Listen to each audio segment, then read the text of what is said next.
Hello students, welcome to the online classes of chemistry. In this video, we'll continue with the chapter Matter. Students, in the previous video, we have studied the physical properties of solid, liquid and gases and the factors which are responsible for the existence of matter in different states. Now, today we'll study the effects of heat on matter. We have already studied that on heating any kind of matter, the intermolecular space increases and the movement of particles also increases. This can bring the physical and chemical changes in matter. The change in which the size, shape or matter changes, they are known as the physical changes. In such changes, there is no change in the chemical composition of matter. Now, when we heat any kind of matter, so there is a change in size or expansion of matter is there. So, when any form of matter is heated, its particles gain energy and starts moving apart. This increases the space between the particles and causes matter to occupy more space or expand. Due to this, the size of matter increases. The reverse happens on cooling and the matter comes back to its original state. Now the expansion of matter on heating is called thermal expansion. Thermal expansion is the least in solids, more in liquids and most in gases. This is because the tightly packed particles and strong cohesive forces in case of solids. So, among solids, most metals expand on heating. Liquids and gases expand easily on heating as their particles have space between them and the cohesive force between the particles are less. So liquids and gases expand easily and the gases can expand to a certain extent. The first effect of heat on matter is thermal expansion and the second effect of heat is change in state of matter. On heating, solids can change to liquids and liquids can change to gases. Whereas on cooling, the reverse happens. That is, on cooling, gases changes to liquid and liquids changes to solids. So, when a solid is heated, its particles gains energy. As a result, the motion of the particles increases. And this makes the particles in solids to move away from each other. Finally, the force of attraction or the cohesive force between the particles weakens and its states changes. So like solid changes to liquid and liquid changes to gases. Now, the first process because of the change of state which we are going to study is the melting.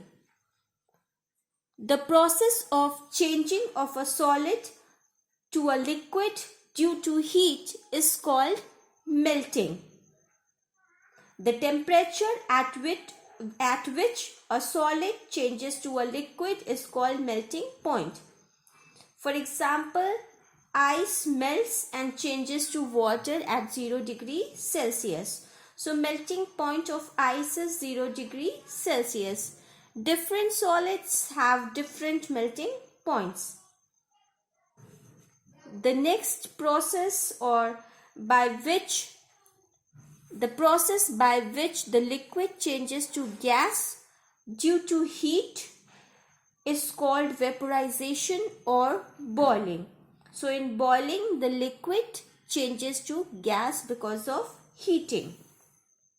So the temperature at which a liquid changes to a gas is called its boiling point. Water changes to water vapor at 100 degrees Celsius. Thus the boiling point of water is 100 degrees Celsius.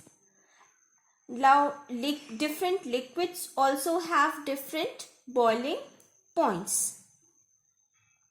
Now sometimes the liquid changes into gaseous state even without heating. This process is called evaporation.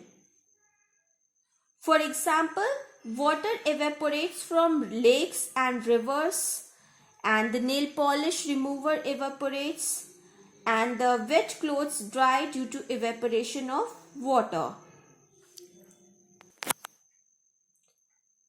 Now on cooling, the particles lose their energy and their movement reduces. So they come closer and the cohesive force increases, and a liquid changes to a solid while a gas changes to a liquid. Now the process by which a liquid changes to a solid on cooling is called freezing. Like example, when we keep water in a refrigerator in the freezer, the water freezes and converts into ice. So the liquid changes to ice. Now next is the process by which the gas changes to a liquid is called condensation. Like when we cool water vapor, the water vapor converts into water vapor. So this is the process of condensation. Now some solids are there, such as camphor, naphthalene, and iodine and ammonium chloride. So these are in the solid form, and when we heat them, they directly changes into the gaseous state without changing into the liquid state. The process by which solids directly changes into the gaseous state is called sublimation.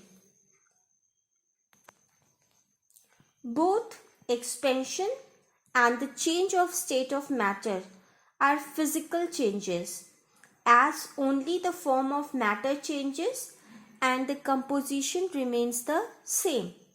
Now we'll study about the chemical changes also. Chemical changes.